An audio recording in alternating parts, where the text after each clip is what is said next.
এরপরে যে ইসলাম গ্রহণ করেছেন পুরুষদের মধ্যে প্রথম এবং ইসলাম গ্রহণকারীদের মধ্যে দ্বিতীয় হযরত আলী রাদিয়াল্লাহু তাআলা। উনি ছিলেন ইসলামের চতুর্থ খলিফা। আল্লাহ রাসূল ইসলামের পরে যারা খেলাফত চালিয়েছেন, যারা মুসলিম জাহানের শাসনকর্তা ছিলেন, তার মধ্যে অন্যতম হচ্ছেন হযরত আলী রাদিয়াল্লাহু তাআলা। এই আলী রাদিয়াল্লাহু তাআলা খুব কম বয়সে উনি ইসলাম গ্রহণ করেছেন। উনি ছিলেন আল্লাহ ইসলামের চাচাতো ভাই। আল্লাহ ইসলামের চাচা হযরত আবু তালিবের সন্তান, আবু তালিবের ছেলে হযরত আলী রাদিয়াল্লাহু তাআলা। উনি সর্বসম্মত মতে হযরত আলী রাদিয়াল্লাহু তাআলা 10 বছর বয়সে ইসলাম গ্রহণ করেছেন।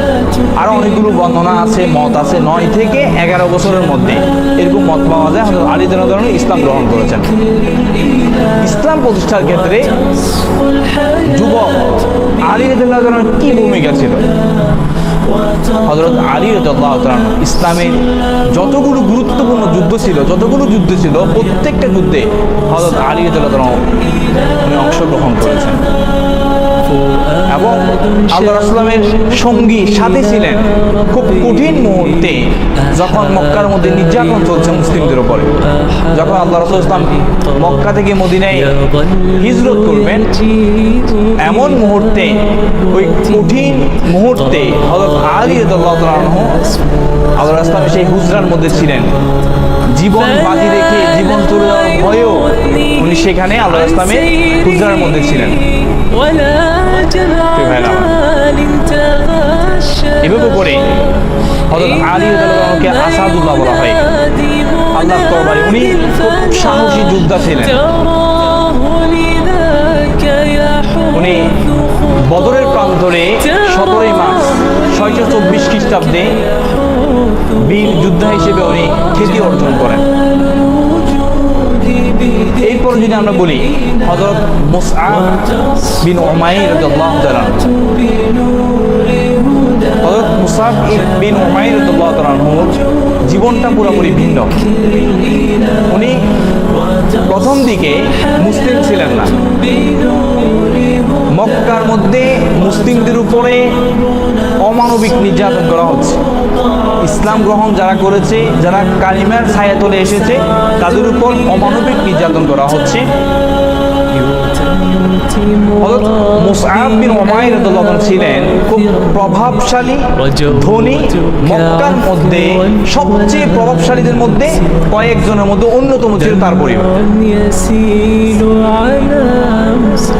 তিনি শুনতে পেলেন যে মক্কার মধ্যে মুহাম্মদ সাল্লাল্লাহু আলাইহি ওয়াসাল্লাম নামে একজন ব্যক্তি মানুষদেরকে কালিমার দাওয়াত দিচ্ছেন এবং তিনি ঘোষণা দিচ্ছেন আল্লাহ ছাড়া কোনো ইলাহ নাই, মুহাম্মদ সাল্লাল্লাহু আলাইহি ওয়াসাল্লাম হচ্ছে আল্লাহর পক্ষ থেকে প্রেরিত রাসূল। যদি কেউ এই দাওয়াত গ্রহণ না করে তাহলে তার জন্য আল্লাহর পক্ষ থেকে কঠিন শাস্তি আসবে, আর যারা এই দাওয়াত মেনে নিবে তাদের জন্য আল্লাহর পক্ষ থেকে সুসংবাদ এবং তাদের জন্য পুরস্কার রয়েছে। মুসলিমদের একদল মক্কা থেকে আবিসিনিয়ায় হিজরত করবেন। এমন সময়ে ওনারা খুব বিশ্বস্ত একজন সঙ্গীর বাসায় গিয়ে উঠবেন। হযরত মুসআব বিন উমাইর রাদিয়াল্লাহু তাআলা এই সংবাদ শুনলেন, উনিও সেখানে গেলেন। সেখানে গিয়ে আল্লাহ রাসূল সাল্লাল্লাহু আলাইহি ওয়াসাল্লাম ওনাকে আহ্বান জানালেন, উনি ওনাকে সম্ভাষণ জানালেন। হযরত মুসআব বিন উমাইর রাদিয়াল্লাহু তাআলা আল্লাহ রাসূল ইসলামের দাওয়াত এবং আল্লাহ ইসলামকে দেখে, আল্লাহ ইসলামের যে কোরআনের দাওয়াত দেখে উনি বিমোহিত হয়ে গিয়েছেন। উনি সাথে সাথে কালিমার দাওয়াত গ্রহণ করলেন। উনি সাথে সাথে ইসলাম গ্রহণ করে উনি মুসলমান হলেন। উনি ওনার মাকে খুব বেশি ভয় পাইতেন হযরত মুসআব বিন উমাইর রাদিয়াল্লাহু তাআলা, যেহেতু ওনার পরিবার ছিল খুব বেশি প্রভাবশালী। উনি সবচেয়ে বেশি ভয় পেতেন যে দুনিয়ার সকল মানুষ যদি ওনার বিপক্ষেও চলে যায় কোনো সমস্যা নাই, যদি সব মানুষ শত্রু হয়ে যায়, কিন্তু ওনার মা ওনার বিপক্ষে চলে যাচ্ছে, এই জিনিসটা ওনাকে খুব বেশি পীড়া দিচ্ছে এবং খুব বেশি ভয় পাচ্ছেন উনি। তো উনি কী করলেন, ওনার মাকে অনেক দিন পর্যন্ত উনি জানান নাই যে উনি ইসলাম গ্রহণ করেছেন। এক পর্যায়ে ওনার মা সেটা জেনে গেল। তো উনি কী করলেন, এই ইসলাম গ্রহণের পরে এখানে একটা মিস্টেক হয়েছে, সেটা হচ্ছে হযরত মুসআব বিন উমাইর রাদিয়াল্লাহু তাআলা আনহু ইসলাম গ্রহণের পরে আবিসিনিয়া হিজরত করেছেন।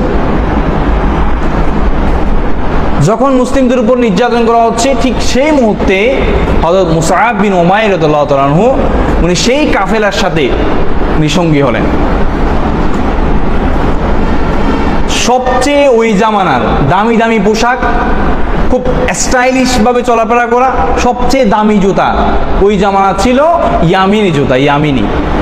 ইয়ামিনের মধ্যে সবচেয়ে যেটা দামি সেটা হযরত মুসআব বিন উমাইর রাদিয়াল্লাহু তাআলার পায়েই থাকতো। এইভাবে করে উনি খুব টাকা যেভাবে ইচ্ছে সেভাবে উনি খরচ করতেন।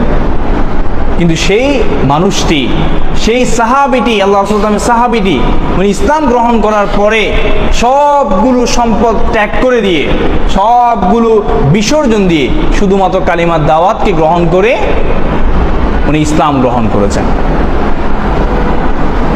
দেখেন, এখানে আমাদের একটু চিন্তা করার বিষয়, যেখানে আমরা একটু ভালো থাকার জন্য, জীবনটাকে একটু স্টেবল করার জন্য, একটা জায়গা দাঁড় করানোর জন্য আমরা দিনটা মানছি না, ইসলামের পরিপূর্ণ বিধানগুলো মানছি না, সালাতটাকে আমরা ছেড়ে দিচ্ছি, আমরা যেখানে চাকরি করছি সেখানে আমরা বিভিন্ন অজুহাত দাঁড় করাচ্ছি, এভাবে পরিপূর্ণ আমরা ইসলামটাকে মানছি না।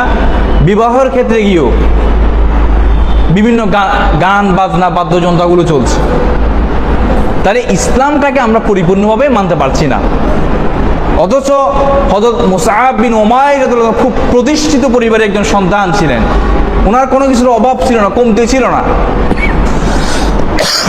উনি এই সবগুলো প্রাচুর্য ছেড়ে দিয়ে উনি কালিমার দাওয়াত গ্রহণ করলেন। পরবর্তীতে ওনার যেটা আসলো সেটা হচ্ছে ত্যাগ, তিতিক্ষা এবং কষ্টের দিন আসলো ওনার জন্য। প্রিয় ভাইয়েরা আমার, এভাবে করে ইসলাম প্রতিষ্ঠায় যুব সমাজের যুবকদের অনেক বেশি ভূমিকা ছিল। আমরা যতগুলো সফলতা, যতগুলো বিজয় দেখি, সেখানে যুবকদের হাত ধরে এই বিজয়গুলো হয়েছে এবং হয়, সেটাই আমরা দেখি।